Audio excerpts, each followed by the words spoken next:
I didn't have nothing to do with killing those people. Period. And I don't lie, so I know what I would say then. I've told you that all the way down the line. I wasn't around anyone when they were killed. And I certainly wouldn't tell nobody to go in and do nothing to anybody that I wouldn't want done to me. I'm not saying I'm not capable of doing it myself. But I'm just saying this, I did not do that. Mr. Manson is a remorseless, cold-blooded murderer. Everyone says that I was the leader of those people, but I was actually a follower. Mr. Manson and I both know that he will never be suitable for parole. They should stay in prison for the rest of their lives, like my sister will stay in her grave. I didn't have nothing to do with killing those people. You're going to win, helter skelter. You're going to win your reality.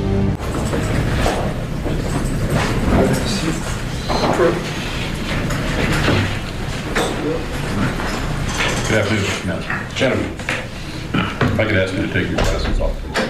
Thank you.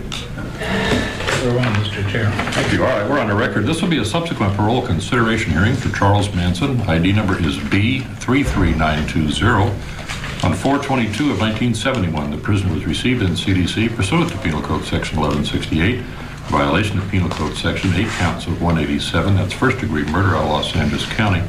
Their case number is A253156, counts 1 through 7, and the controlling minimum eligible parole date is 12/13/78. Prisoner was also received on the same date for violation of Penal Code Section 187, one count of first-degree murder out of Los Angeles County, case number A267861.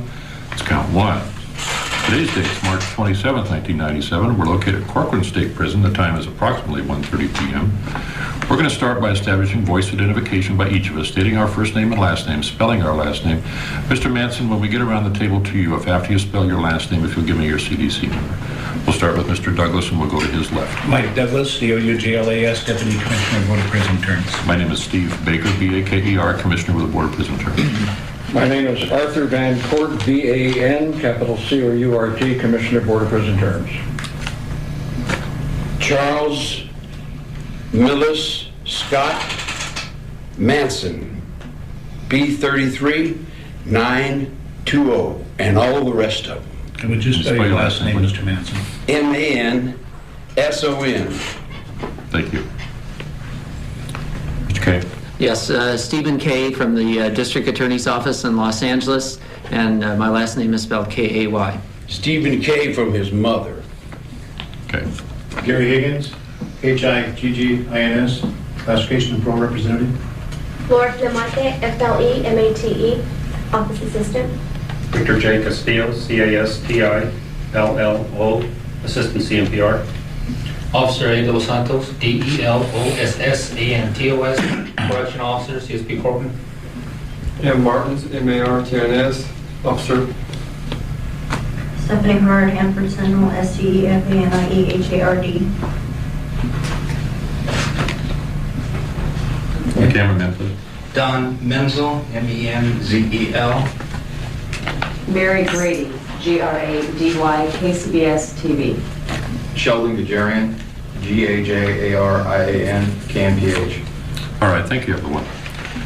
Mr. Manson, the purpose of today's hearing is to again consider your suitability for parole, and arriving at a decision will consider the commitment offense, prior criminality and social history, as well as your behavior since your commitment. We have reviewed your central file and the prior transcripts, and we'll give you an opportunity to make any corrections or any clarifications to the record. And incorporate by reference a statement of fact from the decision summary dated December 1st, 1982, pages 2 through 6. Then we'll go directly to your progress since your last hearing, the new psychiatric reports, and any other information which has a bearing on parole suitability. Any change in your parole plan should be brought to our attention at that time. And before we recess for deliberation, the district attorney and the prisoner will be given an opportunity to make a short presentation regarding parole suitability and the length of confinement. Certain rights that you have for this hearing: you have a right of a timely notice of the hearing, and your file was made available to you for review. You have the right to present any relevant documents. Do you have any documents to present to the board today that we don't already have? Well, I'm not much into the clerical perspective of this particular chamber of thought. Okay, so we pretty much have all the documents that we're going to have. Is that well, I imagine you wrote them. They're yours. Okay.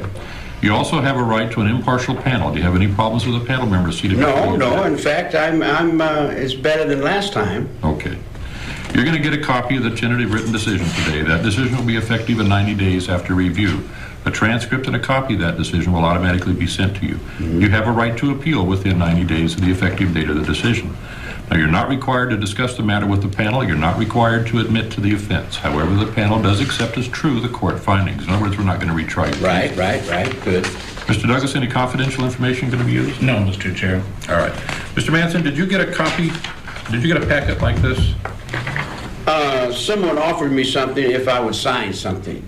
But then someone else told me not to sign anything because my name was worth a lot of money and they didn't want me using it as another economy. All right, I understand.